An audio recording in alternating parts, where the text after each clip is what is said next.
Selamat pagi, Bapak Ibu Saudara sekalian yang kami kasih dalam Tuhan Yesus Kristus. Selamat berjumpa kembali dengan kami. Saya Harili, Gembala Sidang Restoration Christian Church di Los Angeles. Hari ini adalah hari Minggu, tanggal 4 September tahun 2022. Dan hari ini kita akan membahas sebuah topik yang berjudul Injil yang tertutup, yang akan kita ambil dari 2 Korintus pasal yang keempat, ayat yang ketiga dan yang keempat. Mari kita berdoa terlebih dahulu. Terima kasih Bapa Surgawi untuk kebenaran firman-Mu yang akan mencelikkan mata kami untuk melihat cahaya Injil tentang kemuliaan Kristus. Berbicaralah kepada kami ya Tuhan, agar kami mengerti kebenaran firman-Mu yang pasti mencelikkan mata rohani kami, memerdekakan kami, sehingga nama kami dapat tercatat dalam kitab kehidupan. Terima kasih Bapa, kami mau menyambut kebenaran firman-Mu dengan hati penuh dengan ucapan syukur dan terima kasih di dalam nama Tuhan kami, Yesus Kristus. Haleluya. Amin. Baik, Bapak Ibu Saudara sekalian yang kami kasih dalam Tuhan Yesus Kristus, mari kita buka Alkitab kita kepada 2 Korintus pasal yang ketiga, pasal yang keempat, ayat 3 dan 4. Saya ulang, 2 Korintus pasal yang keempat, ayat yang ketiga, dan ayat yang keempat. Akan saya bacakan bagi kita sekalian. Jika Injil yang kami beritakan masih tertutup juga, maka ia tertutup untuk mereka yang akan binasa, yaitu orang-orang yang tidak percaya, yang pikirannya telah dibutakan oleh ilah zaman ini, sehingga mereka tidak melihat cahaya Injil tentang kemuliaan Kristus yang adalah gambaran Allah. Nah, di dalam versi New King James Version akan saya bacakan, but even if our gospel is veiled, it is veiled to those who are perishing. Verse 4, whose minds the God of this age has blinded, who do not believe, lest the light of the gospel of the glory of Christ, who is the image of God, should shine on them. Nah, Bapak Ibu Saudara sekalian, setiap daripada kita pasti pernah melihat seorang mempelai wanita yang wajahnya ditutupi oleh kerudung. Sampai mempelai pria diberi kesempatan untuk membuka kerudung yang menutupi wajah calon istrinya. Nah, apa yang terjadi jika mempelai wanita menolak mempelai pria untuk membuka kerudung pada wajahnya? Bukankah kuasa itu terdapat pada mempelai wanita? Ia dapat menolak untuk dibuka kerudungnya, sehingga wajahnya tetap tertutup oleh kerudung sampai ia mengizinkan kerudung tersebut dibuka. Nah, dalam konteks ini, 2 Korintus pasal yang keempat, ayat yang ketiga dan keempat berkata, jika Injil yang kami beritakan masih tertutup juga, maka ia tertutup untuk siapa? Untuk mereka yang akan binasa, yaitu orang-orang yang tidak percaya, yang pikirannya telah dibutakan oleh ilah zaman ini, sehingga mereka tidak melihat cahaya Injil tentang kemuliaan Kristus yang adalah gambaran Allah. Nah, Injil yang merupakan kabar baik ini dapat tertutup karena pikiran orang-orang yang tidak percaya ini telah dibutakan oleh ilah zaman ini, sehingga mereka tidak dapat melihat cahaya Injil tentang kemuliaan Kristus yang adalah gambaran Allah. Dan akhir dari semuanya ini adalah mereka akan binasa. Artinya terpisah dari Allah untuk selama-lamanya dalam kekekalan lautan api neraka. Nah, mereka pada hakikatnya memiliki kuasa untuk mengizinkan kabar baik ini mendapatkan tempat dalam hati mereka. Namun, mereka menolak dengan memilih untuk percaya kepada ilah zaman ini. Bukankah ini pilihan mereka? Nah, mereka memilih untuk hidup dan berjalan dalam kegelapan ibarat orang buta. Namun mereka bukan buta secara jasmani, tetapi secara rohani. Yang paling menyedihkan adalah orang yang memiliki mata jasmani utuh namun buta secara rohani. Ben Underwood, seorang anak yang mengalami kebutaan akibat kanker retina, di mana kedua biji matanya dikeluarkan pada saat ia berumur 3 tahun. Dia tidak pernah melihat sinar matahari lagi sejak saat itu.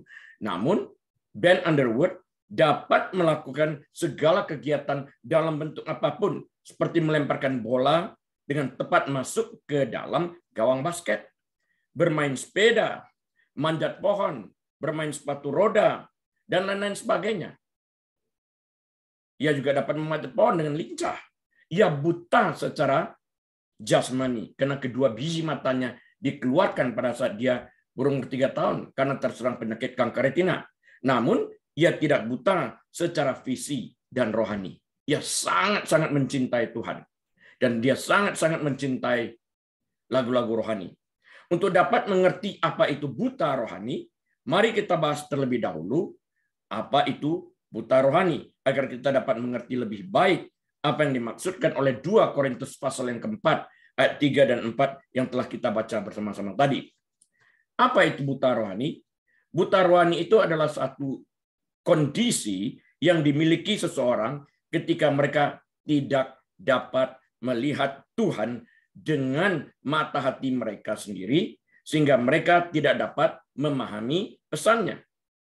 Meskipun Tuhan bekerja secara nyata di tengah-tengah kita, hadir dalam kehidupan kita, dan menunjukkan kepada kita kemuliaannya, ada saja orang yang tidak dapat merasakan pekerjaan ilahinya, padahal alam semesta yang diciptakannya dapat kita lihat setiap hari.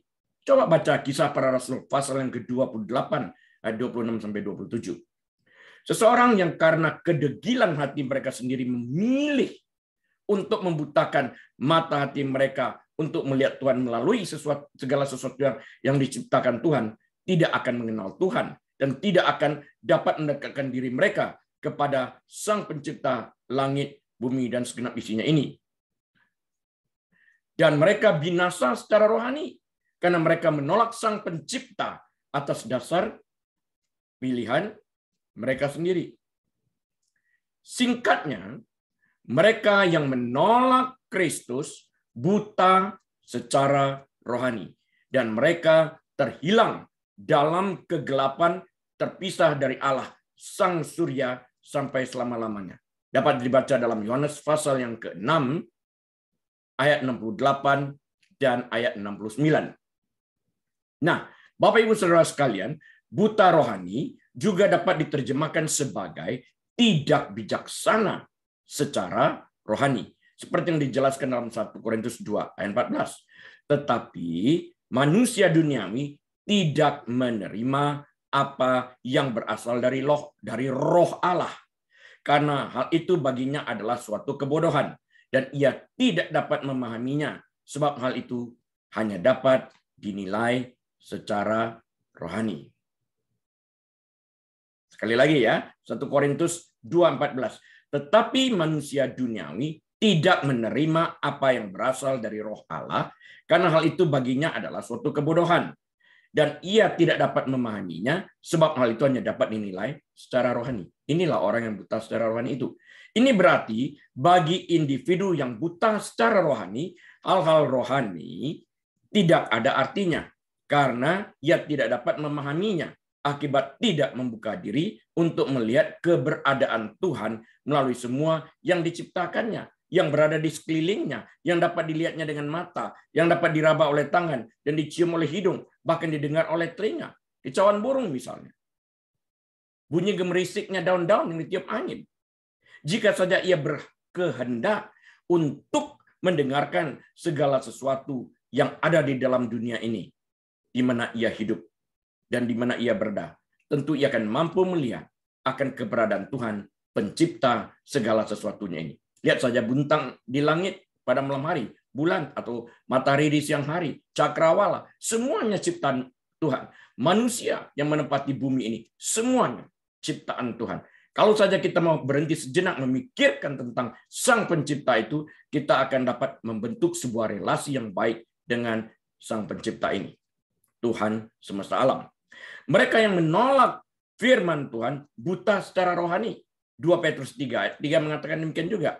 Mereka tidak dapat memahami kebenaran kitab suci yang bagi mereka adalah bodoh. 1 Korintus 1 ayat 18. Ketika seseorang menolak Kristus dan firman-Nya, dia belum diselamatkan dan dia masih buta secara rohani. Ia butuh agar mata hatinya dapat dibukakan tentang pentingnya Kristus dalam hidupnya.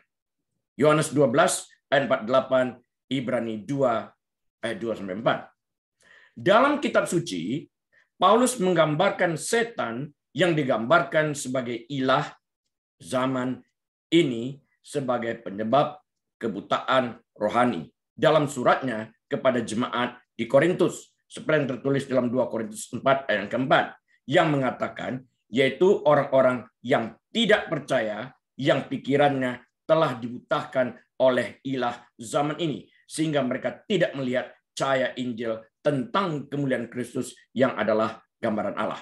Nah, setan yang adalah bapa segala dusta, seperti yang tertulis dalam Yohanes 8 ayat yang ke-44, bertujuan untuk membawa manusia menjauh dari kebenaran Allah dengan cara apapun yang dapat dilakukan berdasarkan dusta-dustanya, karena dia adalah bapa segala dusta.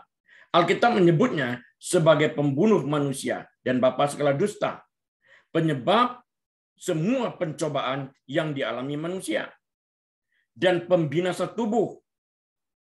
Dia bahkan berusaha membutakan orang percaya, berusaha untuk menjebak kita melalui tipu muslihatnya, melalui dustanya, dan menyebabkan kita menjauhkan diri dari Allah melalui pencobaan, melalui ketakutan, merasakan kesepian, kekhawatiran, depresi, dan penganiayaan, dan ia berjalan keliling sama seperti singa yang mengaum-ngaum dan mencari orang yang dapat ditelannya. Nah, sangat mudah untuk menyerah pada skema iblis ketika kita terpisah dari Tuhan dan mengandalkan diri kita sendiri. Mudah sekali kan terpisah kalau kita mengandalkan diri kita sendiri. Karena itu Tuhan katakan jangan bersandar kepada kekuatan pengertian kita sendiri. Jangan bersandar. Do not lean unto your own understanding. Jangan bersandar kepada pengertianmu sendiri. Karena jika kita bersandar kepada pengertian kita sendiri, setan akan mengecoh kita dengan berbagai-bagai macam tipu muslihat. Karena itu kita harus berpegang teguh, bersandar kepada kebenaran firman Tuhan yang pasti dapat memerdekakan kita.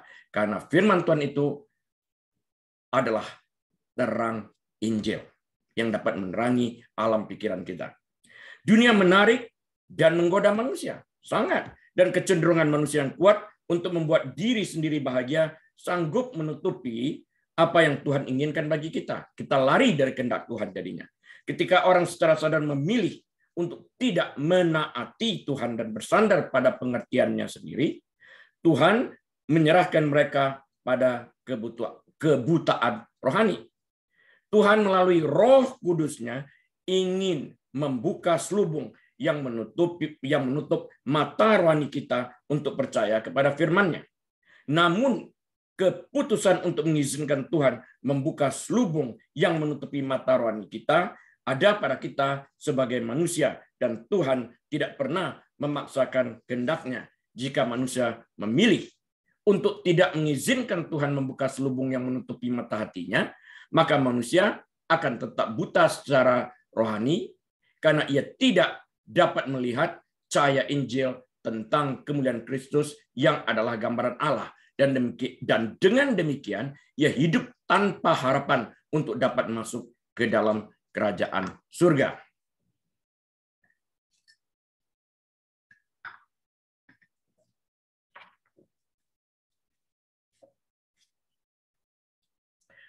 Tetapi Yesus adalah terang dunia, dan dia dapat membuka mata kita untuk melihat selama kita mengizinkannya melalui Roh-Nya yang kudus untuk membuka selubung yang menutupi mata rohani kita tersebut. Di dalam Kristus kita diberikan penglihatan rohani, Dan kita dapat melatih penglihatan rohani ini dengan membiarkan Allah memerintah dalam hidup kita dan dengan mengikuti perintah-perintahnya yang melindungi kita dari jebakan setan. 1 Yohanes 4 ayat ke-13.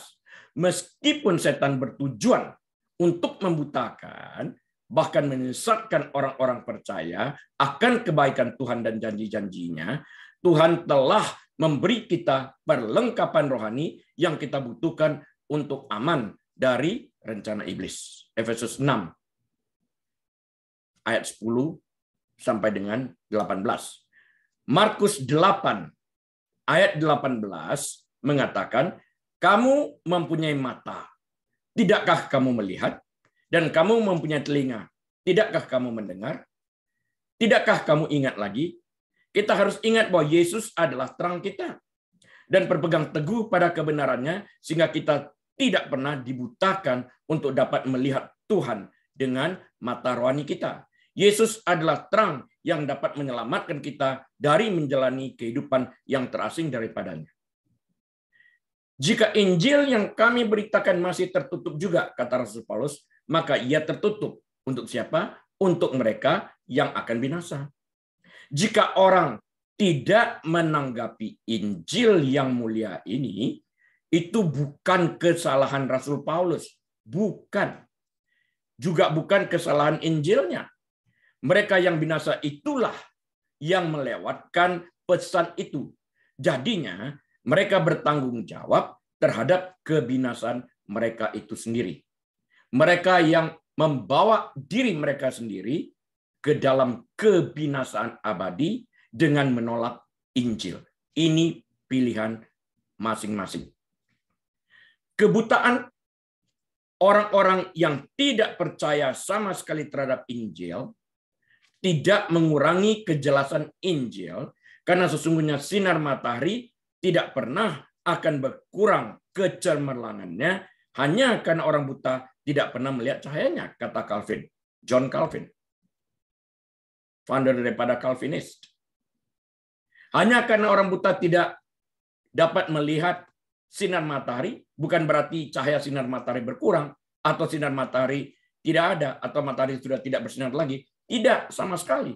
Karena itu kebutaan orang-orang yang tidak percaya sama sekali, saya ulang, artinya kebutaan orang-orang tidak percaya sama sekali terhadap Injil tidak mengurangi kejelasan Injil. Tetap aja sama. Mereka yang menolak untuk melihat Injil, yaitu cahaya tentang kemuliaan Kristus, salahnya ada pada mereka. King James Version menerjemahkan akhir dari ayat 4 sebagai tersembunyi bagi mereka yang akan binasa. Hid to them that are lost. Spurgeon dengan tepat berkata, menurut firman Tuhan, dia yang tidak percaya kepada Yesus Kristus adalah orang yang terhilang. Dalam arti kata, binasa. Tuhan telah kehilangan mereka yang tidak percaya kepada firman-Nya. Artinya mereka tidak dapat masuk surga untuk melayaninya. Padahal Kristus telah mati di kayu salib, siap untuk membayar upah dosa mereka yang percaya padanya. Gereja pun telah kehilangan mereka yang tidak percaya kepada firman-Nya. Artinya, mereka bekerja untuk penguasa dunia dalam kebohongan yang membawa mereka kepada kebinasaan, dan mereka tidak bekerja untuk kebenaran firman Tuhan. Terhilang. Yang paling menyedihkan adalah mereka yang tidak percaya kepada firman-Nya sesungguhnya tersesat dan hilang. Mereka akan menghabiskan kekekalan mereka terpisah dari Allah selama-lamanya dalam kekekalan api neraka. Mereka yang pikirannya telah dibutahkan oleh ilah zaman ini adalah mereka yang akan binasa karena pikiran mereka dibutahkan oleh ilah zaman ini. Pikiran mereka diselubungi oleh segala tipu daya yang ditawarkan iblis, ilah zaman ini. Yang itu tidak berarti mereka adalah korban yang sama sekali tidak bersalah dari pekerjaan setan yang membutakan pikiran mereka. Ya, mereka ikut mengambil bagian dengan mengizinkan setan membohongi mereka. dan menolak untuk melihat kebesaran Tuhan melalui alam ciptanya ini. Pekerjaan setan atas mereka bukanlah satu-satunya alasan mereka dibutakan. Injil Yohanes, pasal yang ketiga, ayat 19 mengatakan, dan inilah hukuman itu. Terang telah datang ke dalam dunia, tetapi manusia lebih menyukai kegelapan daripada terang, sebab perbuatan-perbuatan mereka jahat. Meskipun manusia menyukai kegelapan dan memilih kegelapan, setan masih bekerja keras untuk membuat mereka dibutakan oleh Injil yang adalah terang yang dapat menyelamatkan mereka di dalam Yesus. Setan dengan segala cara berusaha menghindari mereka untuk dapat melihat cahaya Injil itu agar mereka tetap binasa. Kita juga menemukan bahwa pikiran orang-orang yang tidak percayalah yang dibutakan. Setan juga bekerja pada hati dan emosi orang-orang yang terhilang. Tetapi medan pertempuran utamanya adalah pikiran. Bisakah kita melihat bahwa strategi setan adalah bekerja keras untuk membuat orang berpikir lebih sedikit dan belajar lebih sedikit? Sehingga Tuhan mengatakan umatku binasa tanpa pengetahuan atau kurangnya pengetahuan akan siapa Tuhan itu. Dalam Hosea 4 ayat yang ke-6. Serta menggunakan pikiran mereka lebih sedikit. Dalam hal menggunakan pikiran, dia berusaha agar manusia menggunakan pikiran mereka sedikit mungkin. Menolak untuk membaca kebenaran firman Tuhan dan sebagainya ini. Berdasarkan alasan ini, kita dapat melihat dan mengerti mengapa Tuhan memilih firman untuk menyampaikan Injil. Karena firman memiliki kuasa untuk menyentuh pikiran kita yang tertutup dan bahkan dapat menyentuh pikiran yang telah dibutakan oleh ilah zaman ini sehingga kembali dibukakan akan kebenaran firman Tuhan ini. Ilah zaman ini, sebutan ilah zaman ini tidak digunakan untuk setan di tempat lain dalam Alkitab. Tetapi pemikiran ini diungkapkan dalam bagian-bagian seperti Yohanes 12 ayat 31 dan Yohanes 14 ayat 30, di mana iblis disebut sebagai penguasa dunia, di mana iblis disebut sebagai penguasa dunia dalam ayat-ayat ini, atau penguasa kerajaan angkasa. Seperti tercatat juga dalam Efesus 2 ayat 2, dan disebut juga dengan beraneka ragam sebutan lainnya, seperti pemerintah-pemerintah, penguasa-penguasa, penghulu-penghulu dunia yang gelap ini, roh-roh jadi udara, tertulis dalam Efesus 6 ayat 12, atau disebut juga sebagai si jahat, seperti yang tercatat dalam 1 Yohanes 5 ayat yang ke-19. Ada arti penting dan nyata di mana setan memerintah dunia ini. Bukan dalam arti yang hakiki, karena bumi adalah milik Tuhan dan segala isinya, dunia dan semua yang diam di dalamnya. Tertulis dalam Mazmur 24 yang pertama. Namun, Yesus tidak menentang klaim setan untuk menguasai zaman sekarang ini. Tertulis dalam Injil Lukas pasal yang keempat, ayat 5-8. Karena memang tertulis dalam Yohanes 14 ayat 30 dan Yohanes 16 ayat yang ke-11 bahwa setan adalah penguasa dunia ini. Dan dalam hal ini Yesus sendirilah yang menggunakan istilah ini, yaitu setan sebagai penguasa dunia. Tapi dalam batasan-batasan yang terikat oleh Tuhan Yesus yang menentukan batasan-batasan itu sendiri. Jadi tidak mau tidak seenak-enaknya setan. Ada batasannya. Kedaulatan dunia setan sebenarnya lebih nyata daripada yang dapat terlihat. Karena Allah sendiri adalah Raja segala zaman. 1 Timotius 1 ayat 17. Yaitu dari segala zaman, artinya dari dahulu, sekarang, dan sampai selama-lamanya.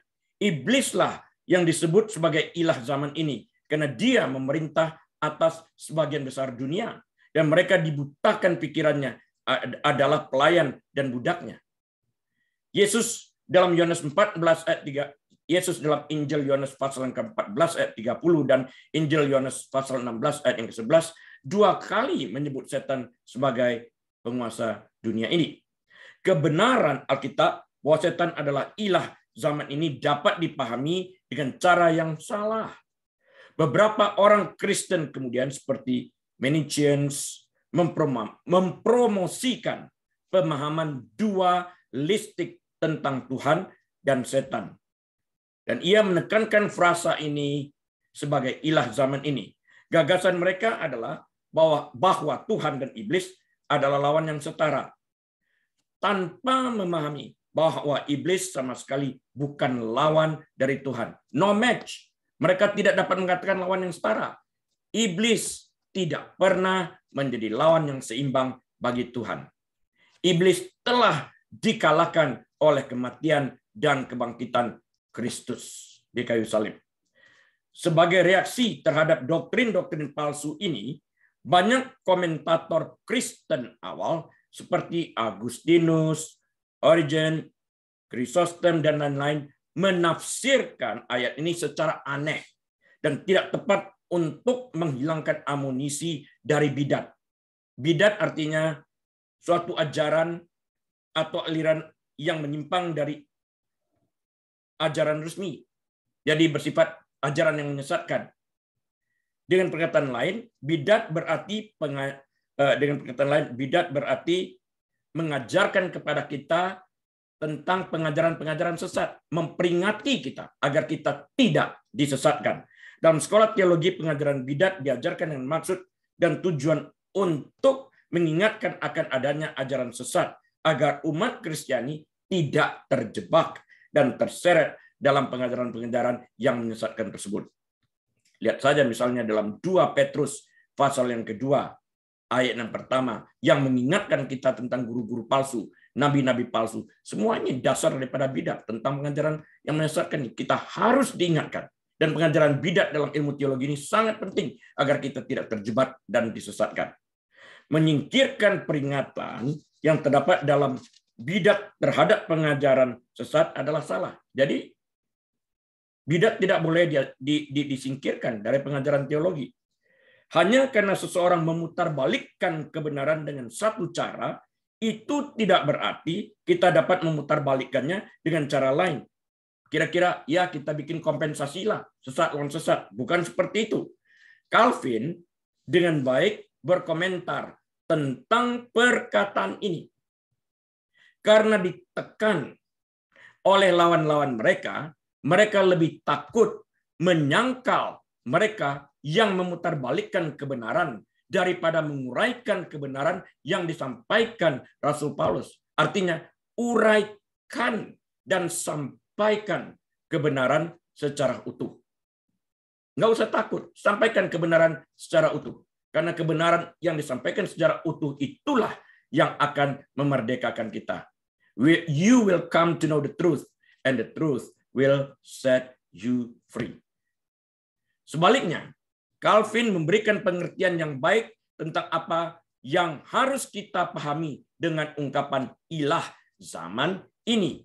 Iblis disebut sebagai ilah zaman ini sama seperti Baal disebut dewa mereka yang menyembah dia, atau anjing yang disembah sebagai dewa Mesir pada waktu itu. The devil is called the god of this age in no other way than Baal was called the god of those who worship him, or the dog, the god of Egypt.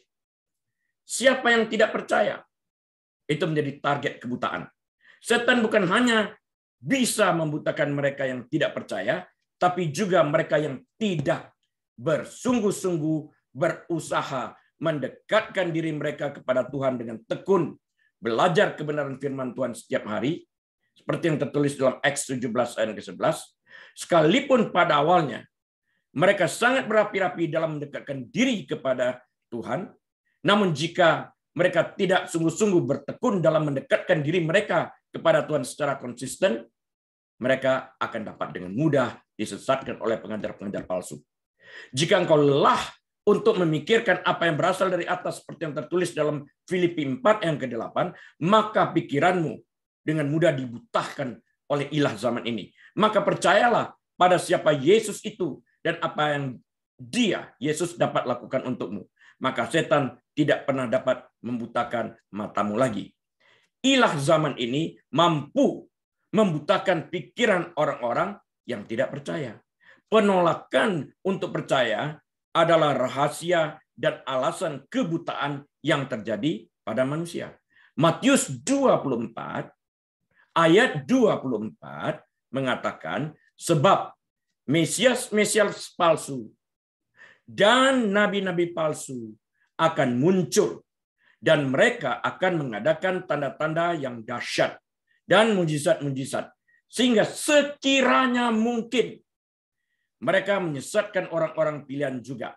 Artinya, sekalipun mereka adalah orang-orang pilihan, namun jika mereka tidak bertekun dalam belajar kebenaran firman Tuhan setiap hari seperti yang disarankan dalam Acts 17 ayat ke-11 New King James Version, maka mereka juga dapat disesatkan melalui pengajaran-pengajaran yang menyesatkan. Karena itu bidat atau peringatan akan pengajaran sesat diperlukan dalam pendidikan teologi Kristen. Karena itulah di dalam Matius 24 ayat 24 dikatakan, sehingga sekiranya memungkinkan. Jadi tergantung kepada kita sendiri.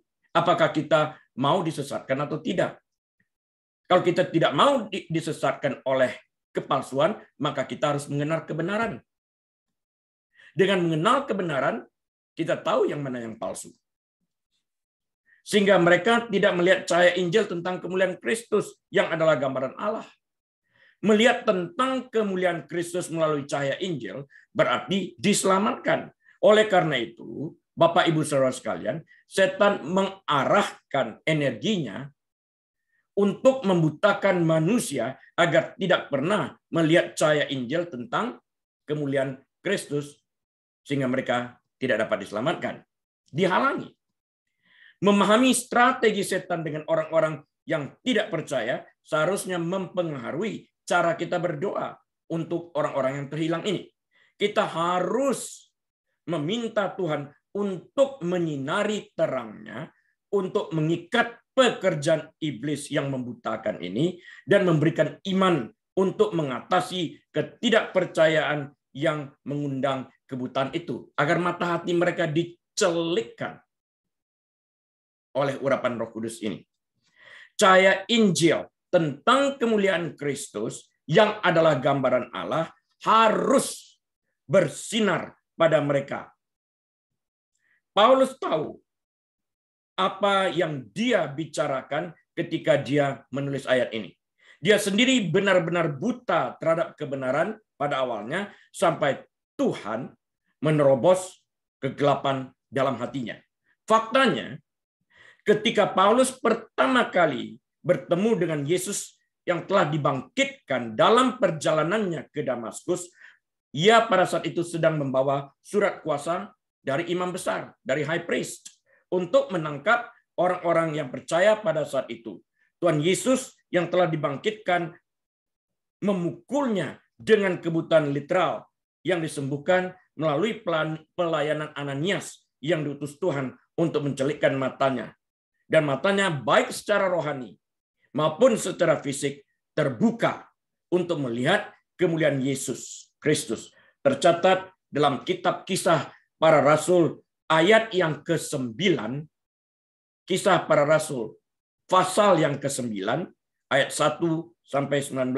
Saya ulang, Kisah Para Rasul pasal yang ke-9 ayat 1 sampai 19. Dapat dibaca cerita yang di sana. Cahaya yang disebutkan di sini bukanlah kata Yunani kuno yang normal untuk cahaya. Ini adalah kata yang digunakan dalam Septuaginta seperti yang tertulis dalam Mazmur pasal yang ke-44 ayat yang ketiga. Untuk cahaya wajahmu dikatakan di dalam Mazmur 44 ayat ketiga. Dan dalam Mazmur 78 ayat 14 dikatakan untuk menuntun mereka dengan awan pada waktu siang dan semalam suntuk dengan terang api. Cahaya ini. Charles Hodge mengamati, oleh karena itu, kata cahaya di sini menurut Charles Hodge menandakan kecerahan yang dipancarkan oleh tubuh yang bercahaya. Siapa Charles Hodge ini? Charles Hodge adalah sarjana Alkitab Amerika konservatif dan pemimpin Princeton School of Reform or Calvinist Theology. Dia seorang Calvinist. Cahaya yang dimaksudkan itu sama seperti sejak hari pertama.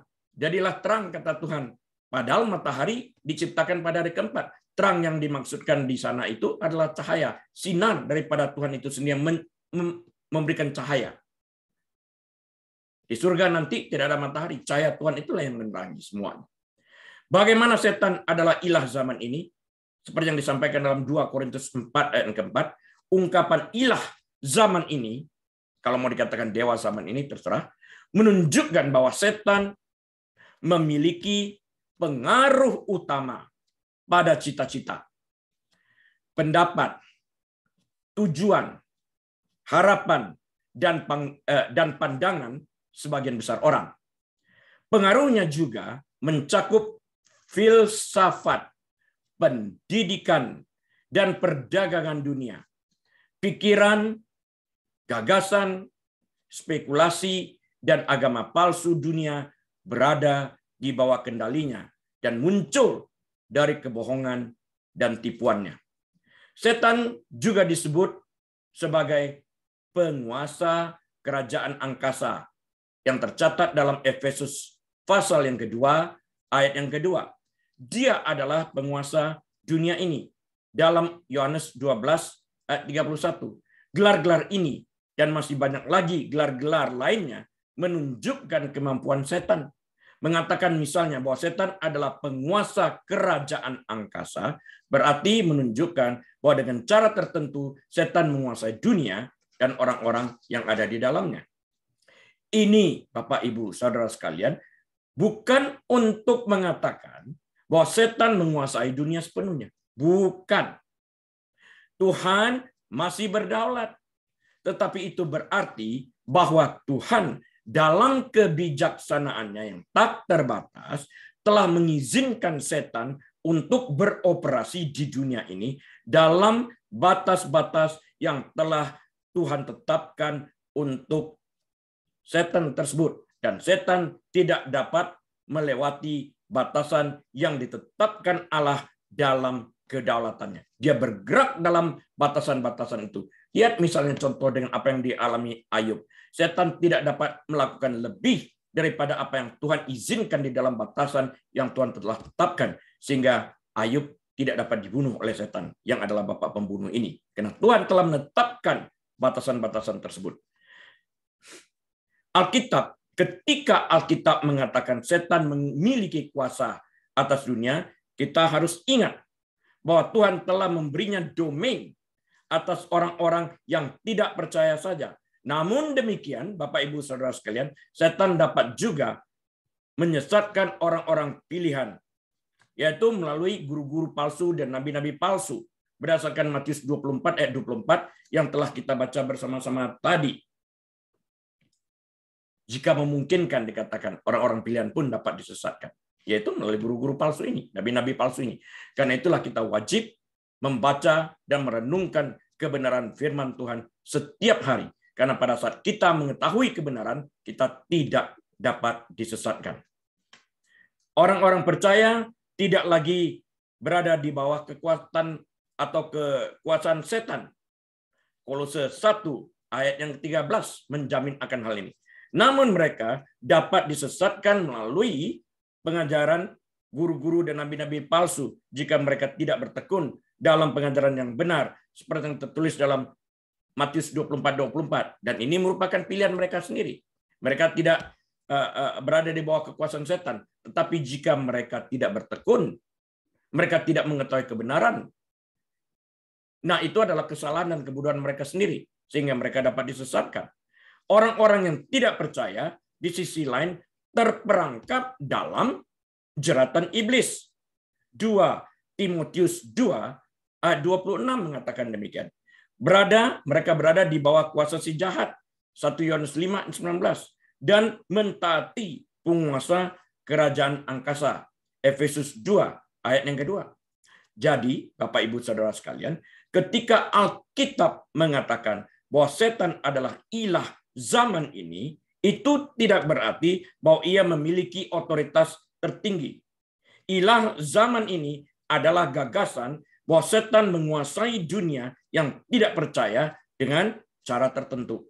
Dalam 2 Korintus pasal yang keempat, ayat yang keempat, orang yang tidak percaya mengikuti agenda setan, yaitu orang-orang yang tidak percaya yang pikirannya telah dibutakan oleh ilah zaman ini sehingga mereka tidak melihat cahaya Injil tentang kemuliaan Kristus yang adalah gambaran Allah.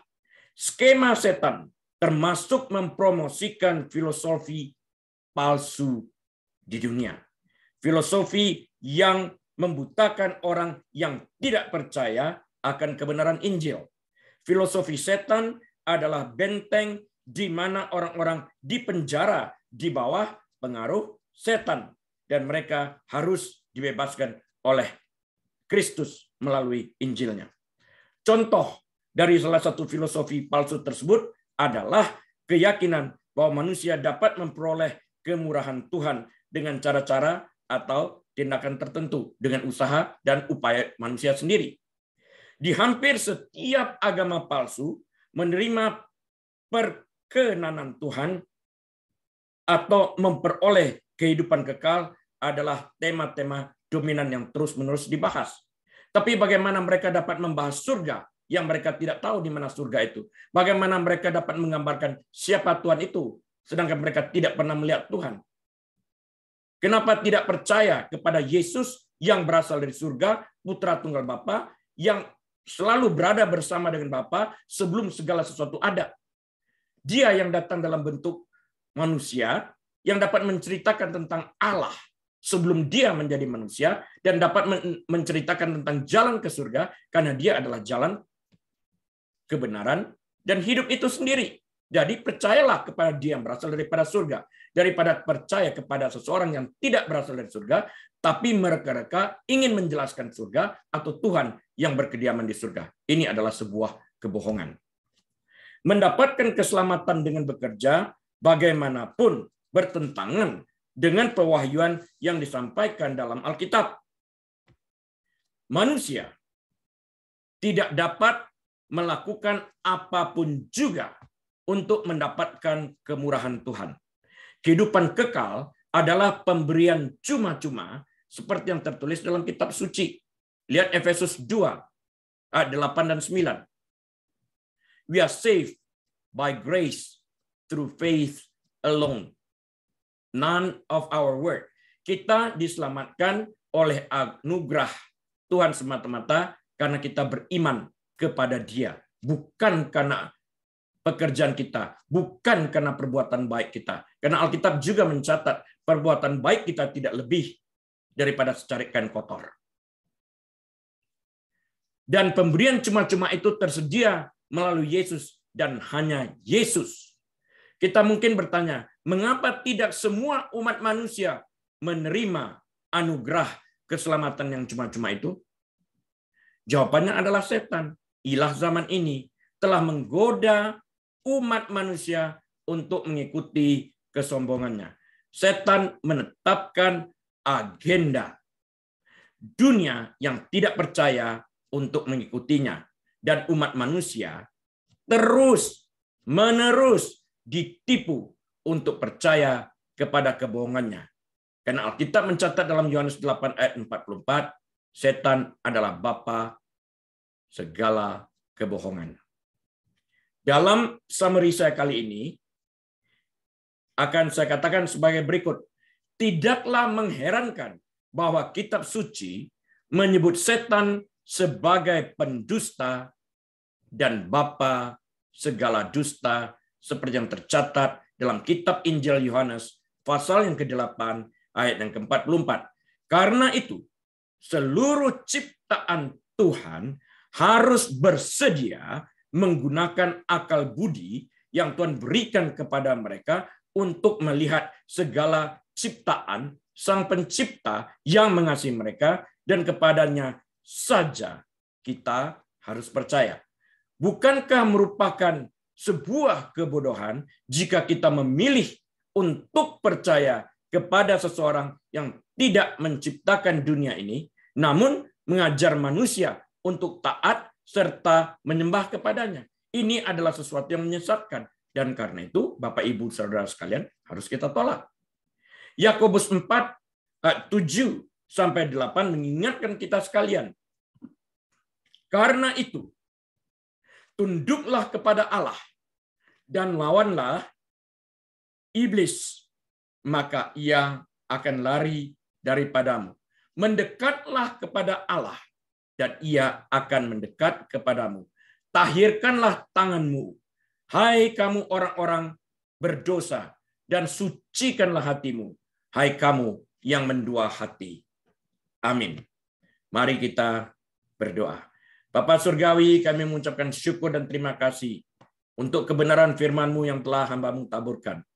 Hamba-Mu telah berhenti berbicara, namun Roh Kudus terus berbicara dengan setiap daripada kami, mencelikkan mata rohani kami, sehingga kami dapat melihat Injil yang adalah terang tentang Kristus itu. Dan dengan demikian kami dapat diselamatkan. Terima kasih Tuhan. Jemaat yang dikasihi Tuhan, mari kita angkat kedua tangan kita dan buka pintu hati kita selebar-lebarnya untuk menerima berkat Tuhan. Kiranya Bapa yang Maha Pemurah dan Maha Pengasih dan Maha Penyayang mencelikkan mata rohani kita, sehingga setiap daripada kita yang masih terhilang dapat melihat cahaya Injil tentang kemuliaan Kristus itu dan diselamatkan. Kiranya Bapa Surgawi sendiri menyinari wajah setiap daripada kita dengan pikiran Kristus itu sendiri. Dan Bapa Surgawi sendiri membuat kita menjadi kepala, bukan ekor, naik terus dan tidak pernah turun. Diberkatilah engkau saat engkau masuk, diberkatilah engkau saat engkau keluar, diberkatilah bakulmu, diberkatilah tempat adonanmu. Apa saja yang engkau kerjakan, Allah Bapa membuat engkau berhasil. Kiranya kita dapat membuka lembaran waktu kita pada hari ini dengan hikmat marifat daripada Bapa Surgawi, damai sejahtera dari Tuhan Yesus Kristus, dalam persekutuan yang manis dan erat bersama dengan Tuhan Allah Roh Kudus, saat ini bahkan sampai selama-lamanya. Tuhan Yesus datang kali keduanya, menjemput kita sekalian yang percaya kepadanya. Haleluya. Amin. Baik Bapak Ibu Saudara sekalian, baktian telah selesai. Sampai berjumpa kembali minggu depan atas izin Tuhan. Sementara itu, mari kita tetap jalankan protokol kesehatan.